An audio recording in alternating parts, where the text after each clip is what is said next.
রাশিয়ার অভ্যন্তরে আত্মঘাতী ড্রোন হামলার জবাবে রাশিয়া ভয়ঙ্কর বিমান হামলা চালিয়েছে ইউক্রেনের অভ্যন্তরে। বন্ধুরা, ইউক্রেন এবং রাশিয়ার মধ্যে বিমানে বিমানে ডগ ফাইট হয়েছে। শেষ পর্যন্ত রাশিয়া এবং ইউক্রেনের এই যুদ্ধ বিমানের ডগ ফাইটে আসলে জিতল কে আর ধ্বংস করল কে কার বিমান? বন্ধুরা, এই আকাশ যুদ্ধ এখন তীব্র আকার ধারণ করেছে শুধুমাত্র আত্মঘাতী ড্রোন হামলার কারণে, এবং ইউরোপীয় যে সকল দেশগুলো মূলত ইউক্রেনকে এই আত্মঘাতী ড্রোন হামলার ক্ষেত্রে সহায়তা করছে রাশিয়ার অভ্যন্তরে, তাদেরকে দেখে নেওয়ার হুমকি দেওয়া হয়েছিল রাশিয়ার তরফ থেকে। এখন কি রাশিয়া তাদেরকে দেখে নেবে? এই আত্মঘাতী ড্রোন হামলা এক প্রকার মজা পেয়ে গেছে ইউক্রেন। তাই ইউক্রেনের এই ড্রোন কারখানাগুলোকে টার্গেটে রূপান্তরিত করে রাশিয়ার যুদ্ধ বিমান এবং বোম্বারগুলো মুহুর্মুহুর বোমা হামলা চালাচ্ছে। পুরো ব্যাপারটি আপনাদের সামনে তুলে ধরার চেষ্টা করছি। আর ভিডিওর শেষ দিকে থাকবে রাশিয়া এবং ইউক্রেনের এই ড্রোন হামলার পাশাপাশি যুদ্ধ বিমানের ডগফাইট ভিত্তিক এই হামলায় কে জয়লাভ করলো আর কার বিমানকে ধ্বংস করলো। আশা করি শেষ পর্যন্ত আমাদের সাথে থাকবেন, একটুও না টেনে। দেশ এবং দেশের বাইরে থেকে যারা নিয়মিত আমাদেরকে দেখে থাকেন, অবশ্যই আমাদের চ্যানেলটি সাবস্ক্রাইব করে পাশে থাকা বেল আইকনটি চেপে দেবেন। তাহলে যখনই আমরা নতুন কোনো ভিডিও আপনাদের উদ্দেশ্যে আপলোড করব, আপনারা রিমাইন্ডার পেয়ে যাবেন। বন্ধুরা, তাহলে চলুন কথা না বাড়িয়ে শুরু করা যাক। রাশিয়া এবং ইউক্রেনের মধ্যে আকাশ যুদ্ধ তীব্রতর আকার ধারণ করেছে। এমনিতেই রাশিয়া পৃথিবীর মতো অন্যতম এক আকাশ যুদ্ধের শক্তিশালী দেশ। বিমান প্রতিরক্ষা ব্যবস্থা সহ যুদ্ধ বিমানে ভরপুর এই দেশটি মূলত মার্কিন যুক্তরাষ্ট্রের পরেই এয়ার পাওয়ারের দিক দিয়ে অন্যকে ছাড়িয়ে গেছে। তবে ইতিমধ্যে চীন সেই স্থান দখল করে ফেলেছে। মনে করা হয় যে এই মুহূর্তে পৃথিবীর দ্বিতীয় বৃহত্তম বিমান শক্তির নাম হচ্ছে চায়না।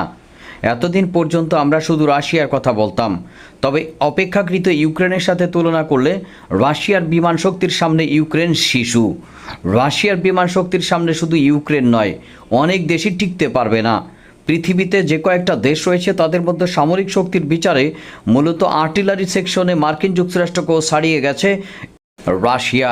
অনেক পূর্ব থেকেই রাশিয়া তার গোলন্দাজ বাহিনী এবং আর্টিলারি সেকশনে অত্যন্ত শক্তিশালী এক মারাত্মক দেশ।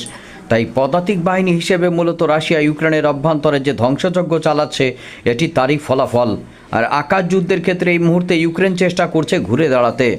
ইউরোপীয় এবং মার্কিন যুক্তরাষ্ট্রের বন্ধুদের সহায়তায় মূলত মার্কিন যুক্তরাষ্ট্র চাচ্ছে রাশিয়ার অভ্যন্তর আরও বেশি পরিমাণে পেনিট্রেট ভিত্তিক আক্রমণ পরিচালনা করুক রাশিয়ার অন্যতম প্রতিদ্বন্দ্বী এই মুহূর্তে ইউক্রেন।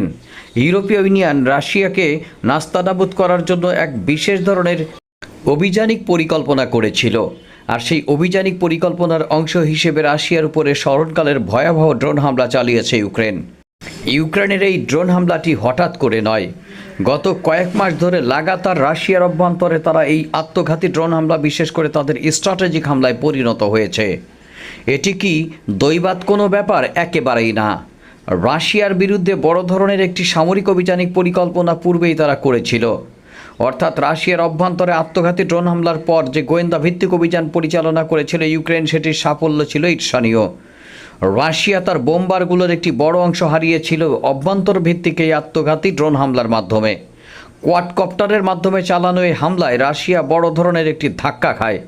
এরপর তারা ওরেসনিক মিসাইল ব্যবহার করে ইউক্রেনের বিভিন্ন অবস্থানে হামলা পরিচালনা করে, যেটি মূলত ইউক্রেনের কৌশলগত ড্রোন উৎপাদনের মেরুদণ্ড ভেঙে দেওয়ার একটি অভিযানিক পরিকল্পনা বলা হয়েছিল রাশিয়ার তরফ থেকে। কিন্তু তারপরও রাশিয়ার মধ্যে ইউক্রেনের এই আত্মঘাতী ড্রোন হামলার পরিমাণ কমেনি, এটি সময়ের সাথে পাল্লা দিয়ে বেড়েছে। বন্ধুরা, গত কয়েক সপ্তাহের মধ্যে গত পরশুদিন যে ড্রোন হামলা চালানো হয়েছে রাশিয়ার অভ্যন্তরে, সেটি স্মরণকালের সবচেয়ে ভয়াবহ। রাশিয়ার হিসাব মতে বিভিন্ন অবস্থানে চালানো হামলায় প্রায় 6 জনের মতো মারা গেছে। আর এই হামলার পেছনে পরিপূর্ণভাবে ইউরোপীয় দেশগুলো খুব ভালোভাবে সমর্থন দিয়েছে ইউক্রেনকে।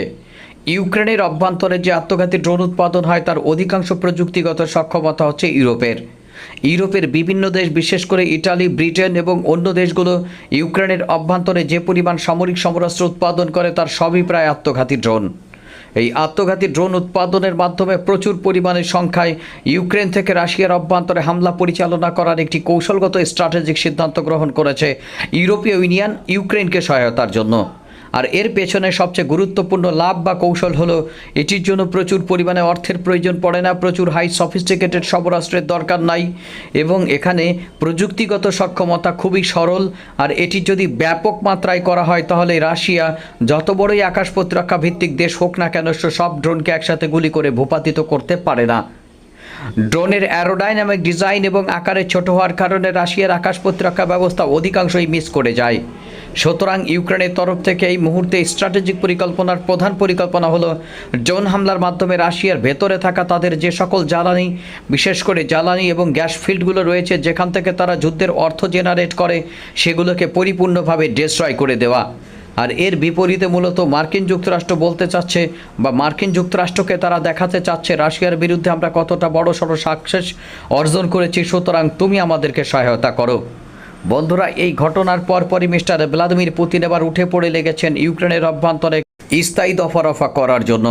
ইউক্রেনকে এমন ধরনের শিক্ষা দেওয়ার জন্য তারা যেন বাপের নাম ভুলে যায়, তারা যেন রাশিয়ার অভ্যন্তরে জ্বালানি খাত এবং তাদের বিভিন্ন অবস্থান লক্ষ্য করে যে আত্মঘাতী ড্রোন হামলা চালাচ্ছে সেগুলো ক্ষেত্রে পিছু হটে।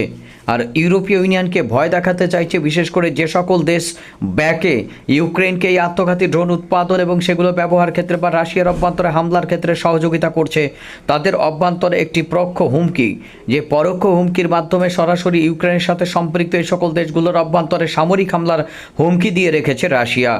অর্থাৎ যে সকল দেশ রাশিয়াকে টার্গেটে রূপান্তরিত করার জন্য ইউক্রেনকে এই সকল আত্মঘাতী ড্রোন সরবরাহ করবে, তাদের অভ্যন্তরে আঘাত আনার বৌদ্ধ বা নৈতিক অধিকার রাশিয়ার থাকতে পারে বলে বিভিন্ন সময় তারা বক্তব্য দিয়েছে, কিন্তু তাতে কোনো কাজ হয়েছে বলে মনে হয় না। কারণ ইরানের তরফ থেকে রাশিয়ার অভ্যন্তরে যে হাজার হাজার আত্মঘাতী ড্রোন আসে, সেই আত্মঘাতী ড্রোনগুলো ইউক্রেনের বিভিন্ন অবস্থান লক্ষ্য করে যখন হামলা পরিচালনা করে, তখন ইউক্রেন কিন্তু ইরানের অভ্যন্তরে কোনো হামলা করতে পারে না।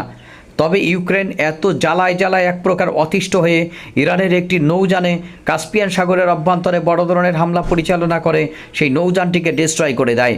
সেই হামলায় ইরানের একজন নাবিক মারা যায় এবং কয়েকজন আহত হয়।